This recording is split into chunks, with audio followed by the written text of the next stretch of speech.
মুহূর্তে দাঁড়িয়ে আছি ব্যানসাল কোর্টের সামনে।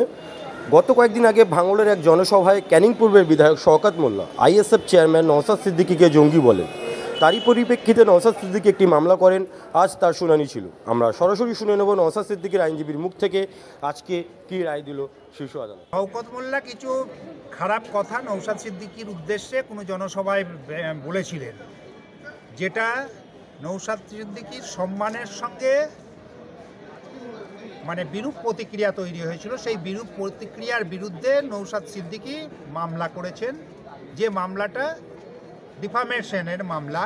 সেই মামলা ACMM 2 অতিরিক্ত চিফ মেট্রোপলিটন ম্যাজিস্ট্রেট 2 নম্বর কোর্ট, সেখানে মামলাটা গৃহীত হয়েছিল এবং সেই মামলা 19 নম্বর কোর্টে ট্রান্সফার হয়েছিল। 19 নম্বর কোর্ট থেকে শওকত মোল্লার উদ্দেশ্যে এটি নোটিশ জারি করা হয়েছিল যে তার কিছু বক্তব্য থাকলে কোর্টে উপস্থাপনা করতে, কিন্তু দুর্ভাগ্যবশত তিনি নোটিশ রিসিভ করা সত্ত্বেও কোর্টে উপস্থিত থেকে নিজের বক্তব্য উত্থাপন করার সুযোগ পাওয়া সত্ত্বেও কিছু বলতে আসেননি বা কোনো উকিলবাবুকে পাঠাননি। ফলে কোর্ট সোমোটো ওনার এই আবেদন গ্রহণও করেনি, কোনো কিছু বলেননি। কিন্তু নওশাদ সিদ্দিকীর মামলা গৃহীত হলো এবং নওশাদ সিদ্দিকীর আগামী দিন ঠিক হলো যে যাতে নওশাদ সিদ্দিকী তার মামলার প্রাথমিক উপস্থাপনার পর্ব উত্থাপন করবেন কোর্টের 5-3 আগামী ডেট। পরবর্তীতে যদি শওকত মোল্লা এরূপ আচরণ করে বা এরকম কোনো ভাষা ব্যবহার করে, তার পরিপ্রেক্ষিতে কোনো বড় কিছু হবে কি আশা করা যায়? করবেন কি করবেন না সেটা ওনার বিষয়। উনি যদি করেন, কোর্ট পরবর্তী পর্যায়ে কি ব্যবহার করবে সেটা কোর্ট গৃহীত সিদ্ধান্তে ঠিক করবেন।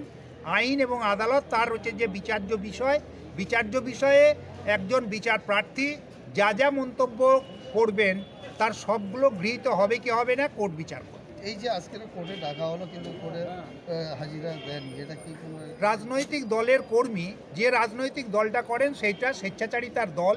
স্বেচ্ছাচারী ব্যক্তি নিজেকে বিচার ব্যবস্থার থেকে ঊর্ধ্বে মনে করছেন, তাই তিনি কোর্টে আসেন। বিচার ব্যবস্থার প্রতি মিনিমাম হচ্ছে যে সহানুভূতিশীল হলে কোর্টের নির্দেশ গ্রহণ করে উপস্থিত থাকতেন।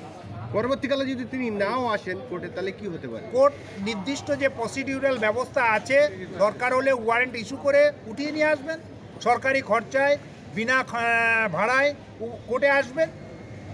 এই বড় গাড়িতে আসবেন, ছোট গাড়ি দরকার হবে না। যেমন আমরা দেখতে পাচ্ছি যে দেশ তথা রাজ্যের মধ্যে বিভিন্ন জঙ্গি পাওয়া যাচ্ছে, সেই আবহাওয়াতে শওকত মোল্লা নওশাদ সিদ্দিকীকে জঙ্গি বলেছেন এবং শুভেন্দু অধিকারী আবার শওকত মোল্লার নামে জঙ্গি বলেছেন। শওকত মোল্লাও শুভেন্দু অধিকারী। সর্বোপরি যা রাজনৈতিক অবস্থা, রাজ্যের যা অবস্থা, তাতে আইনের শাসন প্রতিষ্ঠিত নয়। আইনের শাসন প্রতিষ্ঠিত না হওয়ার জন্যে এখানে বিভিন্ন রকম কাজকর্ম চলছে। এগুলোও তার হচ্ছে যে বিক্ষিপ্ত ঘটনা। ওনারা একে অপরকে দোষারোপ করে যাচ্ছেন, বাস্তবতাবিহীন কিছু কথাবার্তা বলছেন।